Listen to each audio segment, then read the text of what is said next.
এই প্রথমবারের মতো ওয়াজিহা আর ওয়াফিয়াকে নিয়ে তাদের স্কুলে সায়েন্স ফেয়ার দেখতে গেলাম, যেহেতু তারা কখনো সায়েন্স ফেয়ার দেখেনি। আজকের এই ব্লগে শেয়ার করব কি কি দেখেছিলাম। এই গাইজ, আসসালামু আলাইকুম সবাইকে, কেমন আছেন সবাই? ওয়াজিহা ওয়াফিয়ার স্কুলে সায়েন্স ফেয়ার হচ্ছে সেই সকাল থেকে। যেহেতু বাহিরে অনেক বেশি রোদ ছিল, তাই আমরা সকালের দিকে বের হতে পারিনি। বিকেল হওয়ার পর তারা অনেক বেশি বিরক্ত করতেছিল যে যাওয়ার জন্য, তো তারপরে তাদেরকে নিয়ে বের হলাম। তারা খুব বেশি এক্সাইটেড ছিল, যেহেতু কখনো দেখেনি। আর ওয়াজিহাও স্কুলে থাকাকালীন এই ফার্স্ট টাইম হচ্ছে। সে চেয়েছিল অ্যাটেন্ড করতে, কিন্তু সে একটু ভয় পেয়ে গিয়েছিল আর কি, কেমন হয়, মানে পারবে কি না। ইনশাল্লাহ নেক্সট টাইম অবশ্যই সে অ্যাটেন্ড করবে। তো দেখুন, দেখতে দেখতে কিন্তু তাদের স্কুলে চলে এসেছি।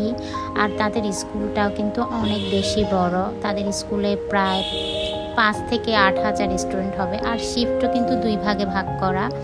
তো দেখুন এখন কি সুন্দর করে সব বাচ্চারা প্রজেক্ট তৈরি করেছে। আসলে ছোট ছোট বাচ্চারা যে এত সুন্দর করে প্রজেক্ট তৈরি করতে পারে, এখানে না আসলে আসলে বুঝতেই পারতাম না।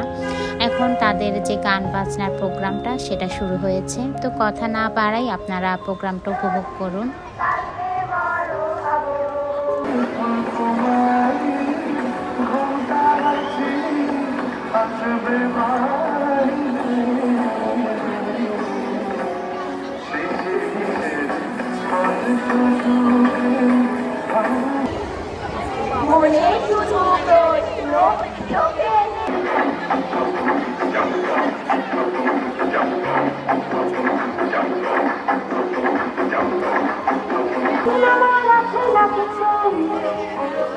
মাছের হাসি মন খারাপ, গাছের পাতা আলাদা শব্দ, পাখি মিলে কেমন লাগে তাপ, কিন্তু দেখাই বলে অন্ধকার।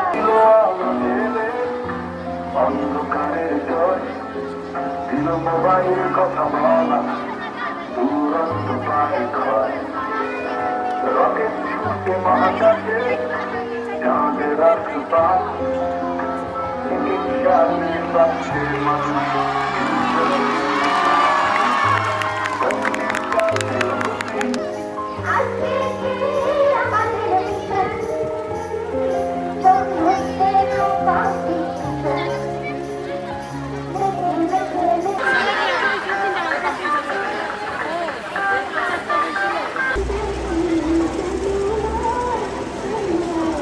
প্রোগ্রামটা আরও অনেকক্ষণ পর্যন্ত চলছিল, যেহেতু অনেক গরম ছিল আর আমরা স্টে করতে পারিনি।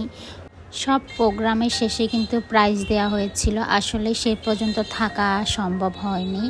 তো আজকের ভিডিওটি আপনাদের কাছে কেমন লেগেছে আর কে কোথা থেকে দেখছেন অবশ্যই কমেন্টস করবেন।